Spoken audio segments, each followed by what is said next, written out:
Okay. Om Purnamadah Purnamidam Purnat Purnamudachyate Purnasya Purnamadaya Purnameva Vasishyate. So welcome to our Saturday morning session. We will continue on our journey of Bhagavad Gita, chapter 10, which is, very fascinating chapter as usual. This is Vibhuti Yoga. Now, I would like to clarify one more point before we start on verse 25, that these symbols which Lord Krishna is reiterating at the request of Arjun are the symbols based on, firstly, the manifest universe. Secondly, the symbols which were understood by the people at that time. 5,120 years ago, what was the tradition, how people conducted, what symbols were accepted, how people understood the world.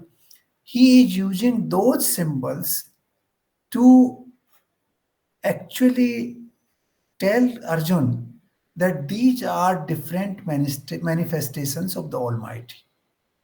So we should not stick to these symbols only. These symbols are just, certain examples which he have picked up, and explaining Arjun that how I can manifest myself in different ways.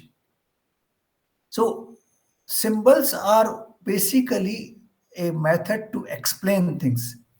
But fundamentally, he has told earlier that I am prevalent everywhere.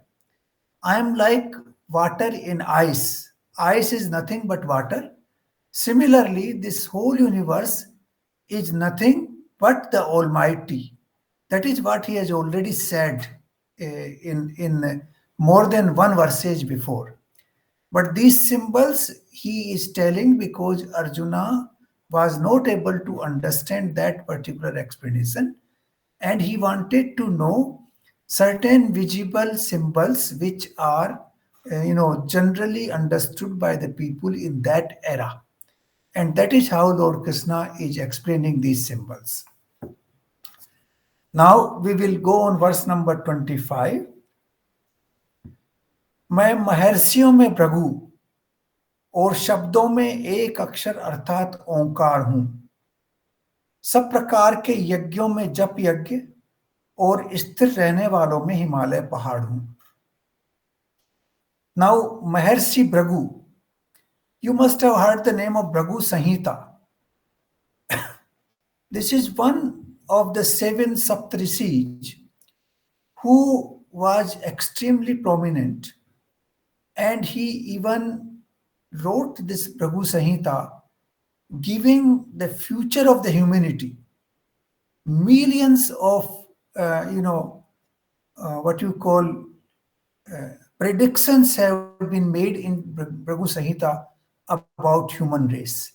So he says, Lord Krishna is saying that among the Maharshis, there are two different, Devrishi and Maharshi. Here he is talking about Maharshis. So amongst the Maharshis, I am Bhrigu, because Bhrigu was more prominent than the other Maharshis.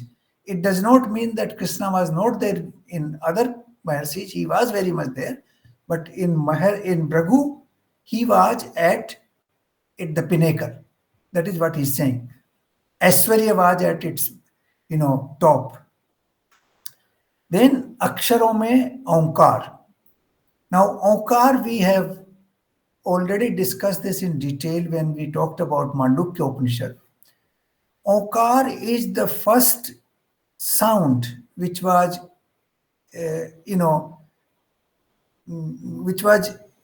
told in this world by the Almighty to make movement, to bring energy into the whole universe. This is the sound which makes movement possible, and movement generates energy. So this is something like Shiva and Shakti. The Shiva is absolutely, absolutely cool, calm, composed, without any expression. And Shakti is the one which brings that energy out. So this is what this Om is. Om is the word which is also called Sabd Brahma in certain ways, which actually brings the whole universe, manifest universe into being. The beginning starts from the word Om because that is the channel or that is the vibration which causes energy to move in the universe. So obviously that is the most fundamental of all energies. Then सब प्रकार के यज्ञों में जप यज्ञ. Now, yajna we can perform in variety of ways. There are a lot of, what you call rituals which have been described in Vedas, how to perform a yajna. Now, performance of other yajna requires variety of material, require Agni, then a priest who will preside over, who will perform in a particular way. But there are possibility of a lot of mistakes. Jap yajna is the one where you don't have to do anything in your mind, you keep repeating the name of the Almighty. You don't have to do anything external here. No rituals are involved, no priest is involved, no material is involved. You simply keep repeating the name of the Almighty either in your mind or through your words, and that is what jap yajna is. So he says it is not only the best, it is also the simplest, where anybody can do it. You don't require any qualification to do it, you don't require wealth to do it, you don't require any assistance to it. You can do it yourself, and that is why this is the best way to perform a yajna. स्थिर रहने वालों में हिमालय पहाड़. Now, Himalaya Pahad, going back 5,200 years back in time, even that time it was firstly, it is of course the highest mountain in the world, in the manifest world we have. Secondly, this is the abode of Lord Shiva. The Mount Kailash is part of Himalaya. Then it is also the birthplace of Lake Manas, which is, lake of the divine nature. And then the origin of river Ganges. So all these are linked to Himalaya mountain, and that is why Lord Krishna is saying that if you want to see me in mountains, you see me in Himalaya. If you want to see me in yajna, you see me in jap yajna. That is how he is mentioning this. मैं सब वृक्षों में people का वृक्ष, देव ऋषियों में नारद मुनि, गंधर्वों में चित्ररथ और सिद्धों में कपिल मुनि हूं. Now, these are great symbols. I think these are also a great education in Indian history and culture and civilization. सब वृक्षों में पीपल का वृक्ष.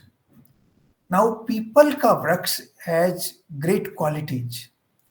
This is considered the most sacred tree in our system. We even worship people tree. We even, worship the Almighty under people tree. The Bhat Vraks is also a variety of people tree where Lord Buddha, attained enlightenment. Now, what are the qualities of people tree? People tree is the only tree which emanates or which provides maximum amount of oxygen. Oxygen which is needed for survival of human race is provided in large quantity by people tree. Secondly, this tree also provides oxygen even at night. All other trees do not provide oxygen in the night, but people tree provides oxygen even in the night. So this is one of the reasons that people tree is scientifically considered most sacred of all the trees. And that is why if you want to see the Aishwarya of the Almighty, you should see in people tree. Dev Rishyo mein Narad Muni. Now, you see, Narad was one person who thought everything was a Leela. He was very jovial, he will roam from one place to another, he even plays certain tricks and he will have fun. but he always thought that life was nothing but a Leela. He did not take life, very seriously. He was completely detached. And that is why Lord Krishna, because Narad's, uh, you know, personality has a lot of common features with Lord Krishna. Lord Krishna was also playing his Leela. Narad was also playing his Leela all the time. And Lord Krishna was also very, jovial, very, anandit all the time. And so was Narad Muni. So he says, if you want to see me in Devri siege, then it is Narad.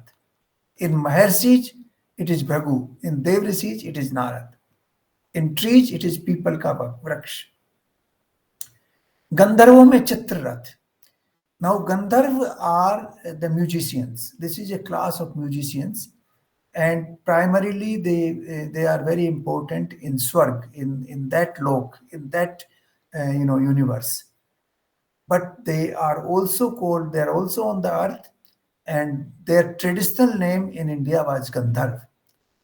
And Chitrarath was one of the most excelled musician in Swarg, in the Indralok. And that is why he says, if you want to see me amongst the musicians, amongst the people who do art, I am Chitrarath. And Siddho mein Kapil Muni. Now, Kapil Muni is the one who is the founder of what we call Sankhya Siddhant. That is what explains the whole universe. It talks about the nature, and it talks about the Paramatma, the life and the nature, and how the combination of the two, the Purus and Prakriti, how that gives rise to this world. It has been explained by Kapil Muni in his theory called Sankhya Siddhant. This has also been referred before by Lord Krishna, but here he says that if you want to see me among Munij, Munij is a different class. Munij are like scientists who work hard and who come out with certain, pronouncements based on their experience, based on their scientific evolution. And that is what he says, if you want to see me among those, then I am like Kapil. Now, घोड़ों में अमृत के साथ उत्पन्न होने वाला उच्च श्रवा नामक घोड़ा, श्रेष्ठ हाथियों में ऐरावत नामक हाथी, और मनुष्य में राजा मुझको जान. Now, Lord Krishna is not confining only to, if you look at the explanation, he is covering trees, he is covering mountains, he will cover the river, he is covering the animals. So he is covering the marine life. So he is referring to all manifestation in the universe. That shows that he is prevalent everywhere, whether that object is an animal or a river or a mountain or a human being, he is everywhere. Now, घोड़ों में अमृत के साथ उत्पन्न होने वाला उच्च श्रवा नामक घोड़ा. There's a great story in Bhagavad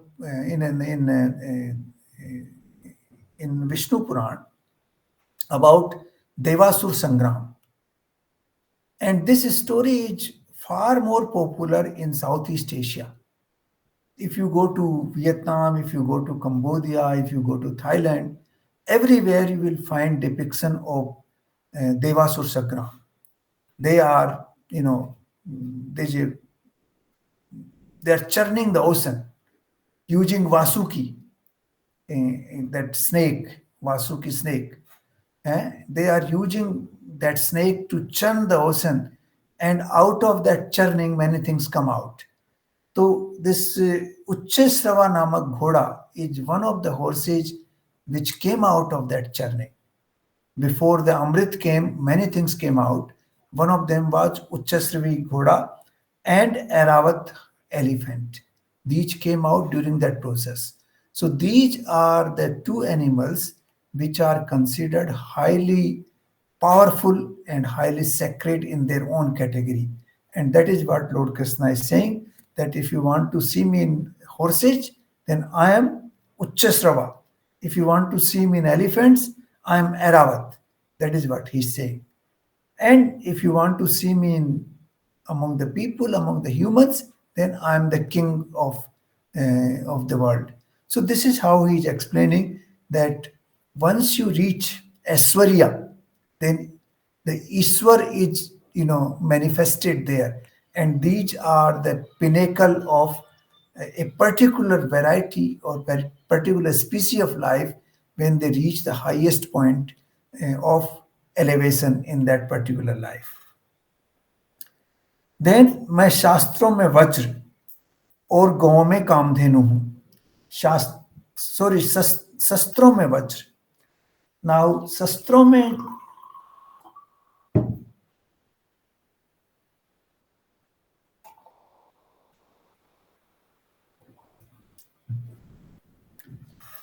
in that time Vajra was considered the best variety of weapon. Of course, Dhanush, that is, arrow and bow was also considered very high, but Vajra was considered very solid and strong as a defense. So he says that I am in shastra, in weapons, I am Vajra. Govo me Kamdhenu. If you want to see me in cows, I'm Kamdhenu. Kamdhenu is the cow which also came out of the that Dev and Asur Sangram, Devasur Sangram. From there, the Kamdhenu also came out. Kamdhenu is the one which can give you whatever you want. You wish something and it will be given to you. So this is what Kamdhenu is. So Kamdhenu fulfills all your desires, all your wishes, and keeps you happy. So this is what he says, that if you want to see me in couch, then you see me in Kamdhenu, because that is the highest variety of cows. Now we don't have in this era Kamdhenu, but in those times, 5,200 years back in time, maybe Kamdhenu was there. Obviously, that is why he is referring to Kamdhenu. Then शास्त्रोक्त रीति से संतान की उत्पत्ति हेतु कामदेव और सर्पों में सर्पराज वासुकी हूं. Now, Vasuki was the snake which was used to churn the ocean. And that was the most powerful snake. And that is why he says, if you want to see me in snakes, then I am Vasuki. But Kamdev, now Kamdev, you see, a lot of people still believe that to talk about procreation and sex is something not ethical, it is something not spiritual. But here Lord Krishna is saying that if you want to see me in the procreation process, then I am Kamdev. Now this is very fascinating, and you can see this is one of the reasons that in many temples we have these depiction of erotic images, because calm was considered essential and is of course essential to continue this world. If you don't have desire to reproduce your own species, then the whole world will disappear. And this is also linked with what we call Pitra Rin, that somebody has given birth to you, you should give birth to the next generation so that you are able to repay your debt to your parents. So this is not something, if you perform sexual activities to reproduce your own species, there is nothing wrong in it. This is part of the natural process designed by the Almighty. So this is what he's saying here, that Shastrokta Riti se, that if you are performing sexual act in a particular prescribed manner to give birth to the next generation. I am Kamdhenu. I am there, Kamdev in that capacity. This is not Kam Vasna. This is Kamdev. Kam Vasna is the one which is actually using that energy into very, what you call, destructive manner, or in a very, anti, what you call, shastra, anti ethical manner. If you use the calm energy in a very, very, I don't know what is the word which I can use in English, विकृति, अगर विकृति के रूप में, in Hindi I can say it, अगर आप काम की एनर्जी को विकृति के रूप में यूज करते हैं, then it is not good, then it becomes काम वासना. But when you use it in a very systematic way to reproduce your own species, then then it is Kamdev. It is not Vasna. It is an essential part of worldly life. And this is not only for humans. This is all for all animals and all species of life. They reproduce their own. If they stop reproducing their own, then what will happen? The world will come to a total halt. And therefore, Lord Krishna is saying that if you are reproducing according to the prescribed norms of Shastraj, then there is nothing wrong. It is Kamdev. But if you are using it in a very distorted manner, in a Vikrat roop, then obviously this is Kam Vasana, which is not good. So this is what he's saying here, that he is part of this as well. If you want to see me in sexual desire, then I am Kamdev. Then next one, मैं नागों में शेषनाग और जलचरों का अधिपति वरुण देवता हूं, और पितरों में अयरमा नामक पितृ तथा शासन करने वालों में यमराज हूं. Now, you see, there was a very scientific classification. Earlier, they have used सर्पों में सर्पराज वासुकी. Now, नागों में Sheshnag. So, there's a different variety. There's different class of snakes, which is called snakes. There's another class which is called nag. So, nag devta is different than sharp, higher sharp. Nagon mein Sheshnag. Now, Sheshnag is also worshipped in variety of ways, and he is the Sheshnag is also the bed of Lord Vishnu. Lord Vishnu is lying on Sheshnag all the time. That is what has been depicted in many Shastras. So, Sheshnag is the highest form or most elevated form in the category of Nag. And if you want to see me in the category of Nag, in the most exalted form, then I am in Sheshnag. Then Jalcharon ka adhipati Varun Devta hu. Now you know Varun Devta is the one which actually manages the water cycle and all the rainfalls and the cloud formation and movement of clouds is controlled by that, which is very essential for life cycle. Because if the water cycle stops, there no life cycle will stay. Life cycle will survive only with the water cycle. So he is the Varun Devta, which is giving life, sustaining life on the earth. So if you want to see me in that form, Jal Charon mein, if you want to see me in Jal Charon, then I am Varun Devta in that particular category. पितरों में अयरमा नामक पितृ और शासन करने वालों में यमराज में हूं. Now, Ayarma namak Pitra must have been, talked about in those times. I personally don't know about this name as of now, but obviously this must have been one of the well-known, names in those times. Now, Yamraj. Yamraj is very important. You see, first of all, Yamraj is the Lord of Death. Now, normally in Christian civilization, you do not associate God with the death. because death is considered something not good, and birth is considered good. So there's a celebration on birth, and there's not a celebration on death. But in Hindu religion, death and birth both are considered part of life, and equal importance is given to the two. Even after the death, we organize ceremonies in which a lot of people are invited to have the feast.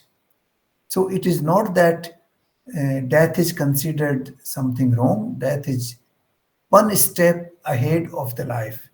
Once you have become old, your body has become weak, your senses are no longer working, it is better to die and take rebirth. So, death is actually releasing you from a body which has become absolutely weak, which is not serving your purpose, which is becoming painful, which is giving you all kinds of troubles, and therefore it is a deliverance. It is something for betterment. So here he is saying that Yamraj. Now Yamraj has two, three very special qualities. One is that the death is certain. Nobody, it is inevitable. There is only one thing in world which is certain is death. The birth is not certain.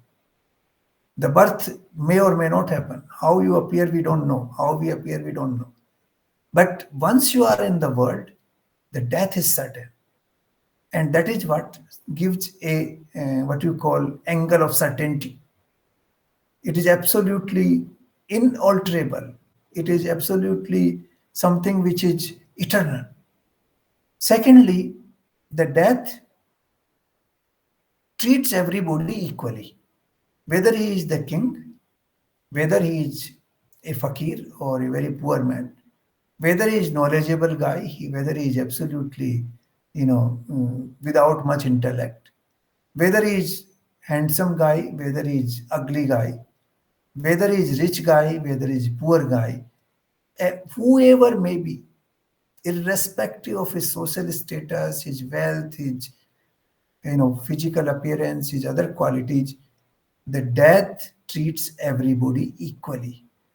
If you find socialism in its real form anywhere, it is in death. So Yamraj gives, first of all, it delivers you from the pain of the body, because when body becomes weak and incapable of carrying on, then it delivers you. That is the first thing. Secondly, it is absolutely certain. Nobody can escape it. There is no exception. And it cannot be delayed. A king cannot tell the Yamraj that come after 2 days, I am, still very busy. Or the president of a country or a prime minister of a country cannot say that, wait for a few minutes for me, I'm very busy, I'll take me after a while. That's not possible. The death is absolutely certain, and it comes at a definite time. And then the third is that it gives everybody a equal status, totally equal status. And therefore, Lord, शासन करने वालों में, those who administers, they cannot be better administrator than the Yamraj. And the Yamraj has also complete accounting of your karmas. And when, according to those karmas, you are given a rebirth. So all these four, five things put together, Yamraj is the best administrator in the world, in the universe. And that is why he says that if you want to look me into administrators, I'm Yamraj. You see, this is what Lord Krishna is saying. मैं दैत्यों में प्रहलाद और गणना करने वालों में समय हूं. Now दैत्यों में Prahlad. You see, Hiranyakashipu was Daitya is basically those people who are cruel by nature, or who are using their tamogun and cruelty together to create problems for others. They have certain good qualities, but they also have the predominance of cruelty. Now Hiranyakashipu wanted himself to be counted as God. And he demolished all statues of Vishnu, and he says, install my statues. Everybody should only talk about Hiranyakashipu, nothing else. And when his own son was born in this kind of atmosphere, the son challenged his father that I cannot worship you. You are not the Lord. I am going to worship the Vishnu because he is the one who is the Lord. And not only he challenged, the Hiranyakashipu put him to a lot of problem. He wanted to kill him. He used variety of tactics. He poisoned him, but he did not die. He threw him in the ocean. He did not die. He was, you know, thrown from a mountain, but he did not die. All this, these happened because of his devotion to the Almighty. Constantly, in that kind of circumstances which are so adverse, this person had total determination to remain dedicated to the Almighty, challenging his own father in all facets. And he went to variety of places, and he was exiled from his home, and he suffered tremendously, but he did not waver at all from the name of the Almighty. So he says, if you want to see in that particular clan of people, then I am in Prahlad. So that is the most exalted form of the Almighty there. गणना करने वालों में समय. Now this is another very fascinating example. Who can do better counting than time? Time is counting every millisecond, thousands of part of the second. Starting from there, the time starts from what you call atomic time, right up to infinite number of years. Even that the life of Brahma is 311 trillion and 4 billion years. It's a figure which is unbelievable. So the time is the one which actually is used for counting everything. If I am counting my age, we use time. If Himalaya's age is counted, we use time. If age of earth is counted, we use time. If age of sun is counted, we use time. So there's nothing better counting than time. Time is the one which can count everything, though it does not exist in physical form, the time. But despite non-existence physically, it can count everything. Everything is, accounted for in time. So there's no better counting than time, and that is why he says, "Garna karne walon mein मैं समय हूं," because that is the most or highest, form of the Almighty in that particular category. पशुओं में मृगराज सिंह और पक्षियों में गरुड़ हूं. We all know that Singh is the king of the jungle, and obviously the most powerful, also most agile, running very fast. So if you want to see me in variety of animals in the jungle, then I am in Mrag. I am Mragraj Singh. Or Pakshiyon mein Garud hu. The Garud is also a symbol of what you call the best in the space. In fact, in Indonesia, the Garud is the Indonesian airline is called Garud because it is the coming from our tradition, and the best flying instrument is Garud. So it is the best bird anywhere, and that is why he says, if you want to see me in the birds which are flying in the sky, then I am Garud.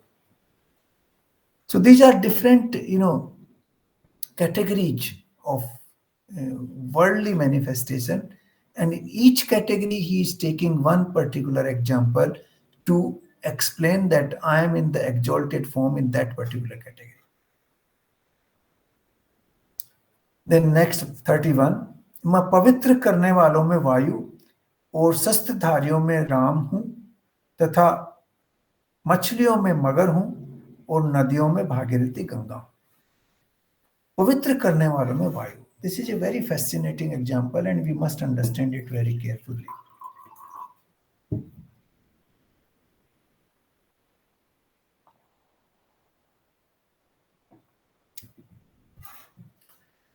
Now, generally we do not associate air with pavitra karne wala, with which removes all the contamination and pollution. But this is how it is. You see, we use water to clean things. We clean our clothes with water. We also use certain chemicals to clean things. When things do not, it is not possible to clean with water and chemical, then we use fire. For example, we use to clean metals, we use fire. Even the gold is put into the fire, the iron is put into the fire. When iron ore is converted into iron, then we use fire.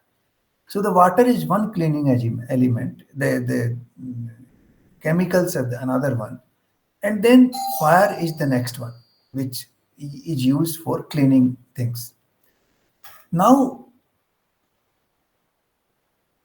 air is even beyond fire. It is even greater cleaner than fire. How? For example, the whole city or a big building is burnt. It gets converted into what we call smoke. Now, that smoke is cleaned by the air. In the night, the whole cleaning happens in the atmosphere. The smoke is cleaned, the whole city which was burnt into fire, which disappeared into space in the form of air, it was cleaned by the air. The air is the greatest cleaning element of everything.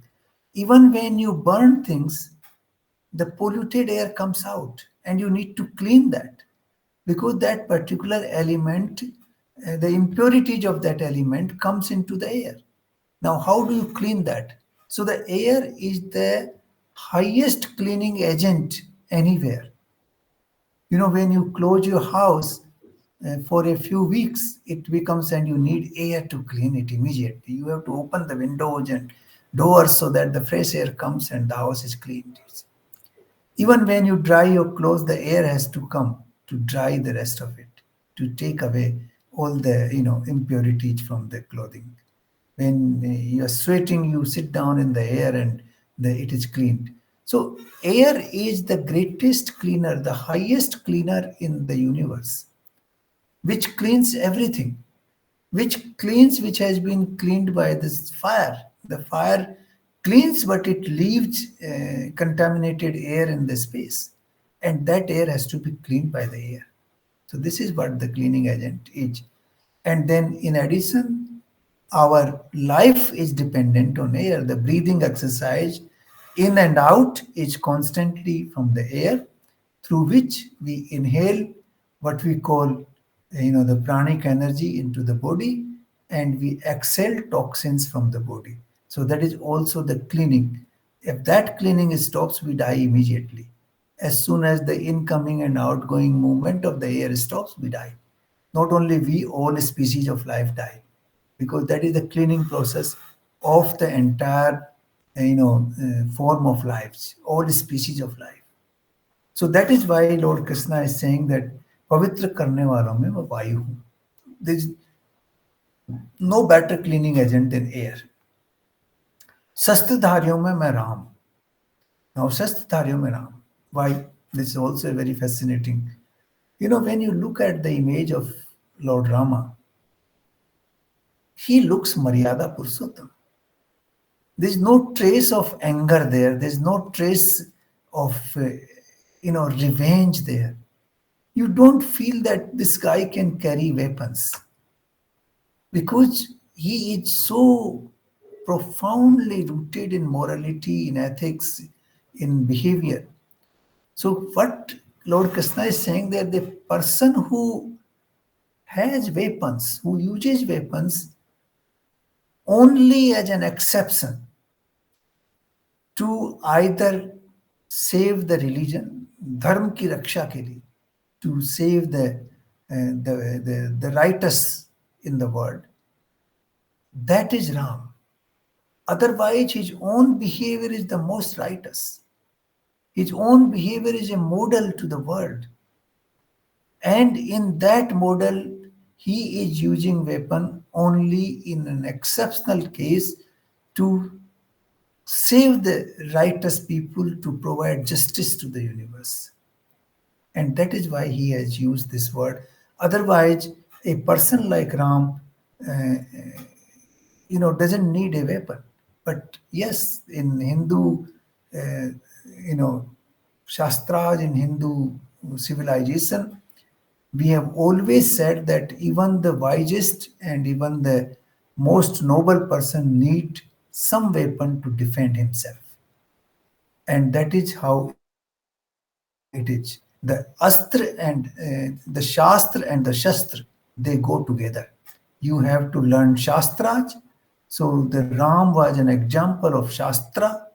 He was the most exalted human being, a good son, an ideal son, an ideal, brother, an ideal father, an ideal husband, an ideal,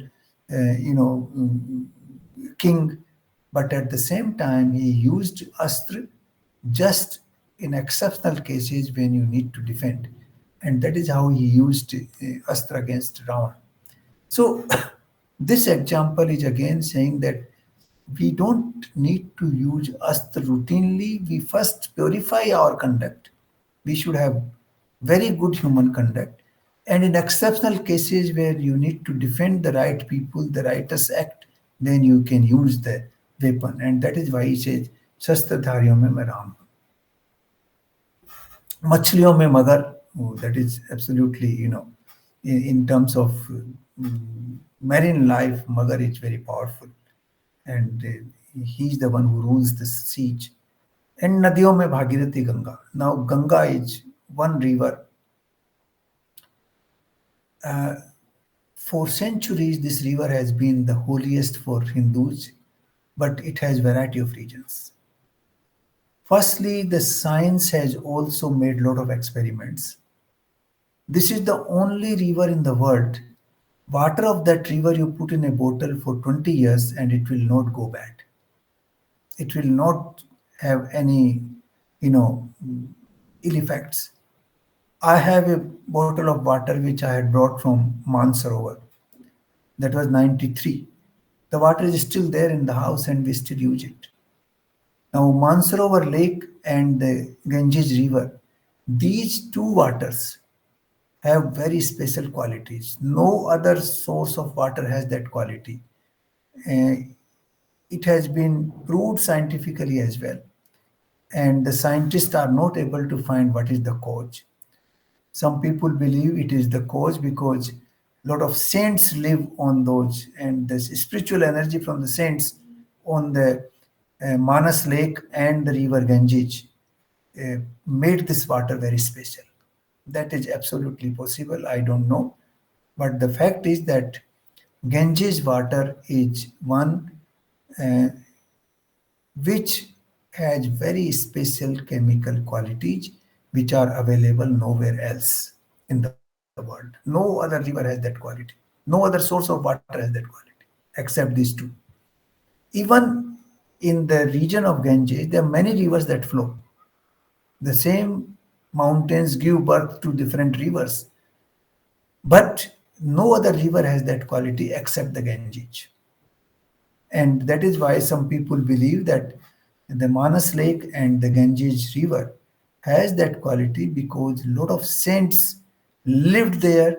They spiritually they were elevated, and because of their elevation spiritually, they left certain vibrations on the water of Ganges and the Manas Lake. That those vibrations make this water very very special. So these are the this is the region that if you want to see me in rivers, then you see me in Bhagirathi Ganga. Ganga is not the largest river.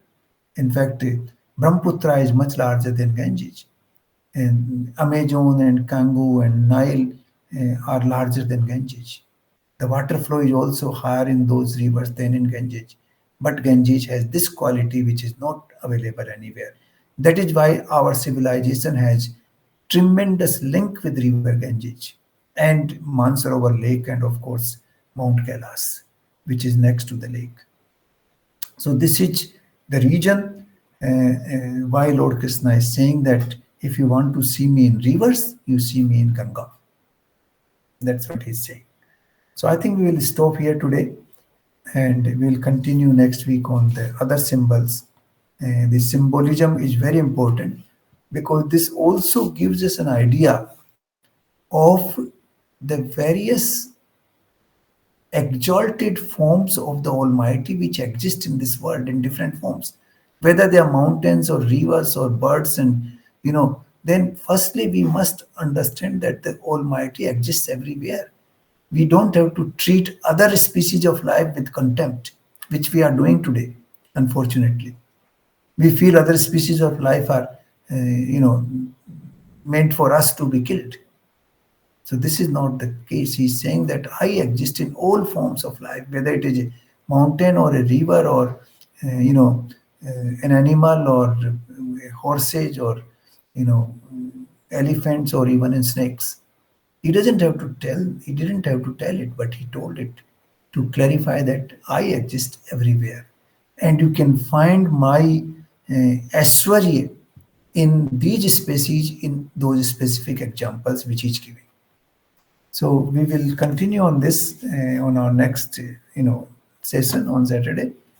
But thank you very much for your patience. If you have any questions, I'll try to respond to them. Thank you.